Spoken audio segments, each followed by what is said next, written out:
آمنہ بیگم ابھی بہو کو گھر لے کر آئی ہی تھی کہ کچھ ملنے ملانے والی رشتہ دار عورتوں نے شازمہ کو کمرے میں بٹھایا۔ ایک عورت نے جب اس کا ہاتھ پکڑا تو کہنے لگی، ارے اماں، دلہن تو بخار سے تپ رہی ہے۔ اس کی ماں کہنے لگی، آئے ہائے، کیا بیمار بیٹی بیاہ دی ان لوگوں نے، ابھی تو دلہن نے قدم ہی رکھا ہے اور اسے بخار بھی چڑھ گیا۔ بھائی، ہم نے تو بہت سمجھایا تھا آمنہ کو کہ انجان لوگوں میں رشتہ مت کرو، پتہ نہیں چلتا کہ لڑکی کو بیماری کیا ہے اور کیا نہیں۔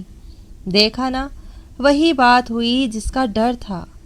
شازمہ چپ گمسم سی ان کی باتیں سن رہی تھی۔ شادی کے ہنگاموں میں کھانے پینے کی وجہ سے، گلے کی خرابی کی وجہ سے انفیکشن ہو گیا تھا، لیکن یہ بات سسرال پہنچ کر بہت ہی عجیب طریقے سے اس کے سامنے آئی تھی۔ میں دلہن تھی، اسی لیے انہیں صفائیاں اور وجاہتیں بھی نہیں دے سکتی تھی۔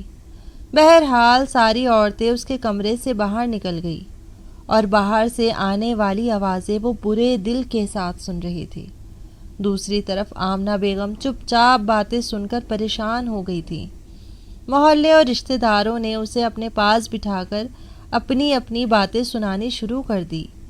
ایک کہنے لگی کہ ہمیں تو لگتا ہے اپنی بیمار لڑکی تمہارے بیٹے کے ساتھ بیاہ دی ہے، کئی بار تمہیں سمجھایا بھی تھا کہ جان پہچان والوں میں رشتہ کرو۔ تو دوسری کہنے لگی، مجھے تو لگتا ہے لڑکی کے پاؤں بھاری ہیں، گھر آتے ہی یہ بیمار ہو گئی، اب دیکھنا جیسے جیسے وقت گزرے گا گھر پر مصیبتیں نازل ہونی شروع ہو جائیں گی۔ توبہ ہے بھائی۔ یہ سن کر آمنہ کا کلیجے پر ہاتھ پڑا تھا، اکلوتا بیٹا تھا، دل میں یہ ڈر پیدا ہوا کہ کہیں بیٹے کو ہی کوئی مسئلہ نہ ہو جائے۔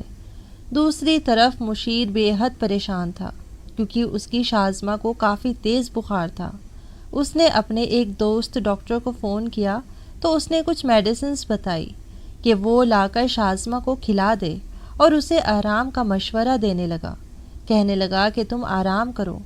شازمہ بے حد شرمندہ تھی، کہنے لگی، میں بہت شرمندہ ہوں آپ سے، پتہ ہی نہیں چلا کیسے بخار ہو گیا، کل تک تو میں بالکل ٹھیک تھی، مجھے کچھ بھی نہیں تھا۔ اس کو اندر ہی اندر یہ فکر ستائے جا رہی تھی کہ کہیں شوہر بھی اسے منحوس نہ سمجھ لے، یا یہ نہ سمجھ لے کہ یہ بیمار ہے، اور بیمار بیٹی اس کی ماں نے مشیر کے گلے باندھ دی ہے۔ وہ کہنے لگا، ہاں کوئی نہیں، ہو جاتا ہے، بخار پہ کوئی اپنا اختیار تھوڑی نہ ہے۔ وہ کہنے لگی، میں نے دوائیاں کھائی ہیں، میں بالکل ٹھیک ہو جاؤں گی، لیکن آپ نے اس رات کے لیے بہت سے خواب سجائے ہوں گے، میں آپ کو مایوس نہیں کرنا چاہتی تھی۔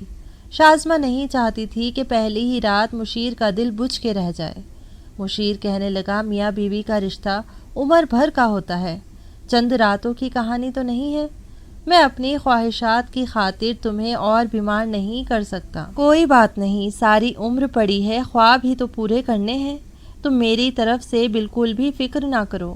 مشیر کی بات سن کر شازمہ کچھ مطمئن ہوئی تھی، لیکن آمنہ بیگم کی پریشانی بڑھتی جا رہی تھی۔ 2 دن میں ہی شازمہ کافی بہتر ہو گئی تھی۔ شادی کے 4 دن بھی نہیں گزرے تھے کہ آمنہ بیگم نے کچن شازمہ کو تھما دیا، کہنے لگی، بھائی اب مجھ سے یہ کام نہیں ہوتا، تمہارا گھر ہے، تم ہی سنبھالو۔ شازمہ نے بھی خوشی خوشی اپنی ذمہ داریاں سنبھالنی شروع کر دی تھی، لیکن 8 دن بھی نہیں گزرے تھے کہ شازمہ کو دوبارہ سے بخار ہو گیا۔ یہ دیکھ کر آمنہ پہلے تو پریشان ہو گئی کہ 8 دن بعد دوبارہ سے بخار کیوں چڑھ گیا، لیکن اس وقت اس کی پڑوسن بھی آئی ہوئی تھی، جو کہ شادی میں بھی آ چکی تھی۔ کہنے لگی، لو بھائی، ہو گیا قصہ شروع۔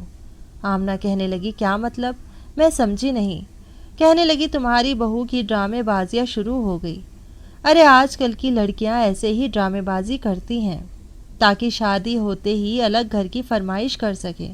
ارے میرے حیدر کی بیوی نے بھی تو یہی ڈرامے شروع کیے تھے، ہم سمجھے تھے کہ نہ جانے کیا ہو گیا ہے، بہو کی خدمت گزاریوں میں لگ گئے، لیکن وہ تو کہنے لگی کہ گھر بھاری ہے، میرے حق میں یہ ٹھیک نہیں ہے، اس گھر میں کچھ ضرور ہے۔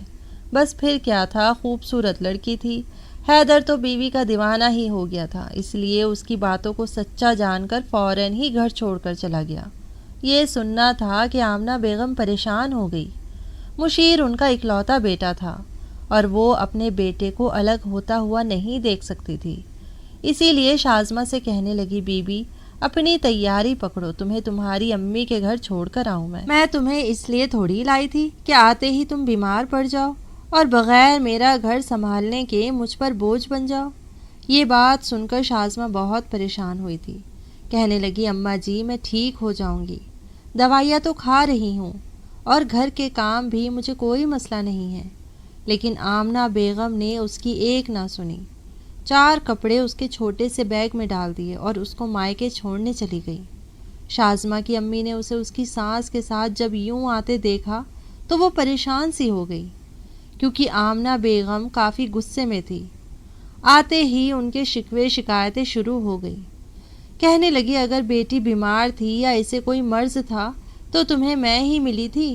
ارے میرا بیٹا بھی تو اکلوتا ہے، اگر وہ بیمار بیوی کو سنبھالتا رہے گا تو کاروبار کیا کرے گا اور گھر کیا چلائے گا؟ تھکا ہارا آفس سے آتا ہے اور پھر تمہاری بیٹی کی خدمت گزاریوں میں لگ جاتا ہے۔ اتنی اسے اپنی روٹی کی پرواہ نہیں ہوتی جتنی تمہاری بیٹی کی فکر ہوتی ہے۔ یہ لو سنبھالو اسے، اور اگر ٹھیک ہو جائے تو اسے ہمارے گھر بھیج دینا۔ اس کی امی کہنے لگی یوں بیماریوں کا آنا جانا تو لگا ہی رہتا ہے، اور شادی سے پہلے تو شازمہ اس طرح سے کبھی بھی بیمار نہیں ہوئی۔ لیکن اس کی کسی بات پر آمنہ کو یقین نہیں تھا۔ وہ کہنے لگی بہن سچ تو تم ہی جانتی ہو، میں نہیں۔ بہرحال میں نے شادی اس لیے نہیں کی تھی کہ میں بیمار بہو کی خدمت گزاریاں کروں گی۔ ارے میری بوڑھی ہڈیوں میں اب اتنی جان تھوڑی ہے۔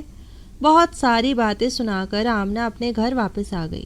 لیکن رات کو جب مشیر گھر آیا تو شازمہ کو کمرے میں نہ پا کر آمنہ سے پوچھنے لگا۔ کہنے لگا اماں شازمہ کدھر گئی؟ کیا زیادہ طبیعت خراب تھی؟ ڈاکٹر کے پاس گئی ہے اور کس کے ساتھ گئی ہے؟ مشیر کے بعد ایک سوالات سے آمنہ کو غصہ آنے لگا کہ بیوی کی کتنی فکر ہے، ذرا سا وہ نظر نہ آئی تو کیسا بے چین ہو گیا۔ کہنے لگی کہ میں اس کو اس کی امی کے گھر چھوڑ کر آئی ہوں۔ ارے ہم نے کوئی ٹھیکہ لے رکھا ہے اس کی بیمار بیٹی کا؟ شادی کو جمعہ 8 دن نہیں ہوئے اور دوسری بار بخار چڑھا کر بیٹھ گئی ہے۔ پتہ نہیں کس بیماری میں مبتلا تھی، اس نے اپنی بیمار بیٹی ہمارے گلے ڈال دی۔ یہ سننا تھا کہ مشیر حیرت سے اپنی ماں کو دیکھنے لگا، ان کے پاس جا کر بیٹھ گیا۔ کہنے لگا اماں یہ کون سا طریقہ ہے؟ بیماری اور صحت یہ اللہ کے ہاتھ میں ہے، اس میں انسان کا تو کوئی اختیار نہیں۔ یہ کیا بات ہوئی کہ وہ بیمار ہوئی اور آپ اسے اس کے مائکے چھوڑ آئی؟ کتنی بری بات ہے۔ اس کے ماں باپ کیا سوچیں گے کہ 4 دن بھی ہم ان کی بیٹی کو نہیں سنبھال سکے۔ آمنہ نے اپنے بیٹے کی بات سنی اور کہنے لگی تمہیں کیوں اتنی ہمدردی اور محبت ہو رہی ہے؟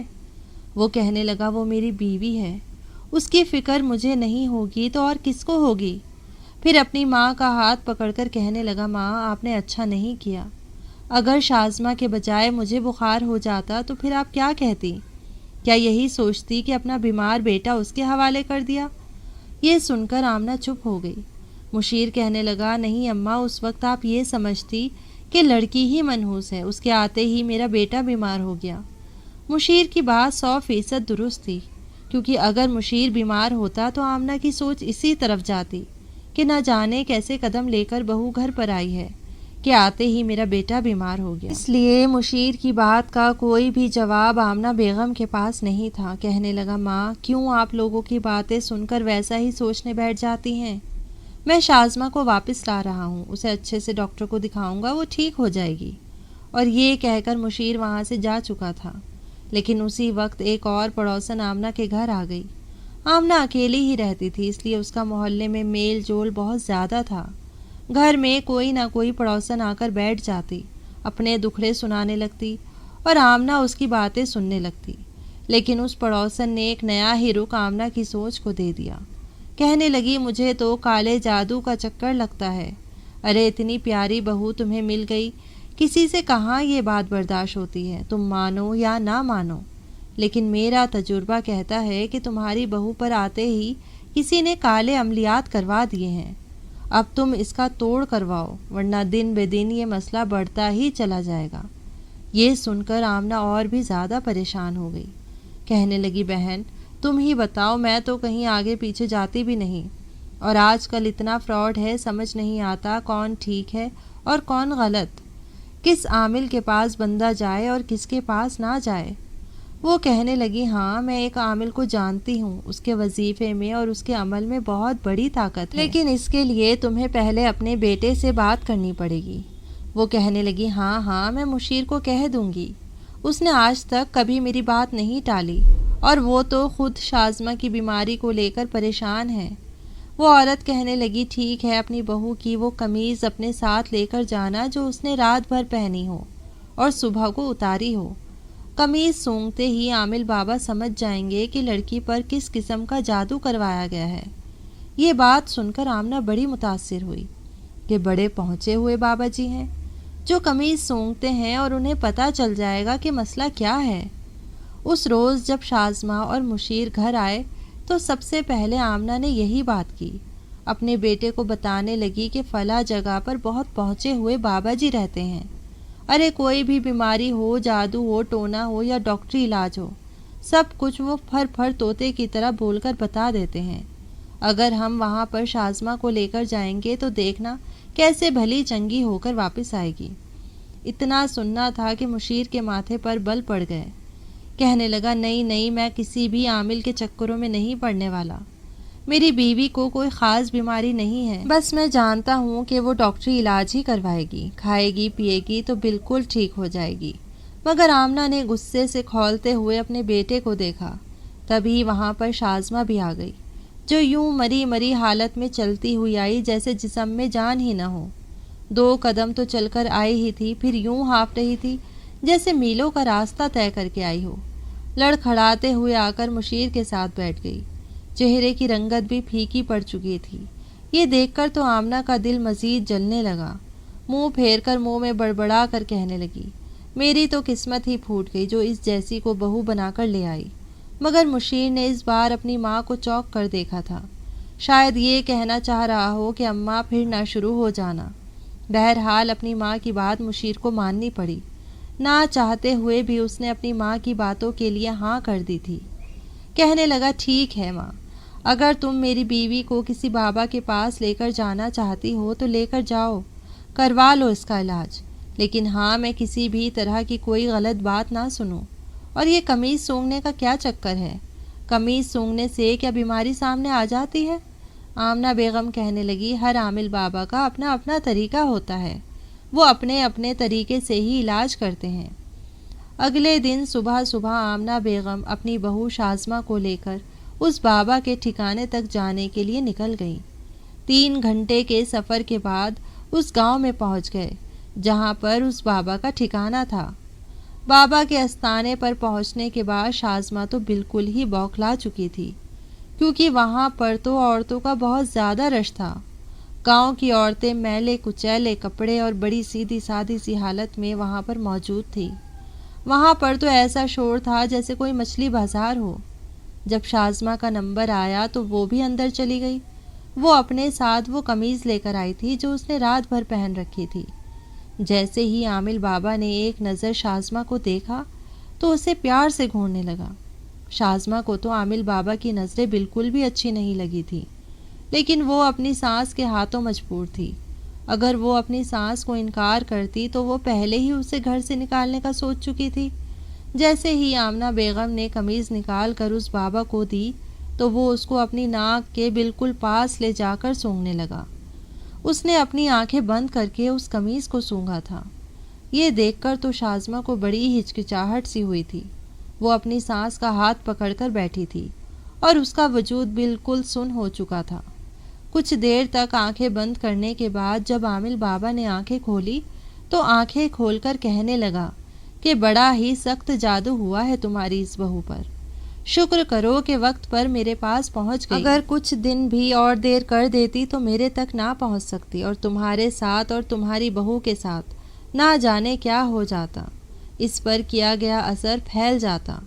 آمنہ بیگم یہ سن کر تو ڈر گئی تھی، ان کے چہرے کی تو ہوائیاں ہی اڑ چکی تھی۔ کہنے لگی کس نے کروایا ہے اس پر کالا جادو؟ خدا اس کی نسلیں اجاڑ دے جس نے اس پر کالا جادو کروایا ہے۔